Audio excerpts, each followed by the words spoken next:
இன்னைக்கு கடவுள் நம்மளுக்கு கொடுத்துருக்க வசனம் புலம்பல் 3, 57, 58, 59.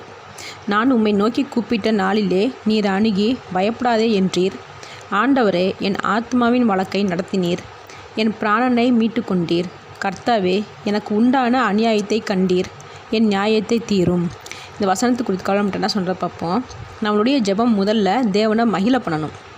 நமக்கு வேதனை இருந்தாலும் தேவன் எத்தனையோ தடவை நம்மளோட வேண்டுதலை நிறைவேற்றினதை நினச்சி பார்த்து முதல்ல தேவனை துதிக்கணும்.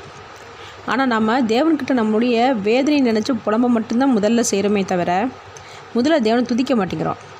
இங்கே ஏன் தேவன் முதல்ல துதிக்கிறாங்கன்னா, அவங்களுடைய மனசில் சோர்வு இருந்தாலும் தேவன் மேலே அதிகமான நம்பிக்கை வரணும். தேவனை விலகி போயிடக்கூடாதுன்னு தேவன் செய்ததை முதல்ல நினச்சி பார்க்குறாங்க. நாம் அப்படி நினச்சி பார்த்தாலேவும் தேவ நம்பிக்கை நம்மளை விட்டு போகாது. நம்பிக்கை உள்ள ஜெபத்துக்கு வலிமை அதிகம். அதை நாம் தான் கொண்டு வரணும். தேவன்கிட்ட ஜெபிக்கும் போதும் ஜெபிச்சதுக்கு அப்புறமும் தேவன் செய்வாரா மாட்டாரா, நடக்குமா நடக்காதான்னு நம்மளுடைய மனசு நினச்சாலேவும் தேவனை நாம் முழுசாக நம்பலன்னு அர்த்தம். அப்போது தேவன் நமக்கு செய்த அத்தனை விஷயங்களையும் நம்ம நினச்சி பார்த்து முதல்ல தேவனை துதிக்கணும். ஆமேன்.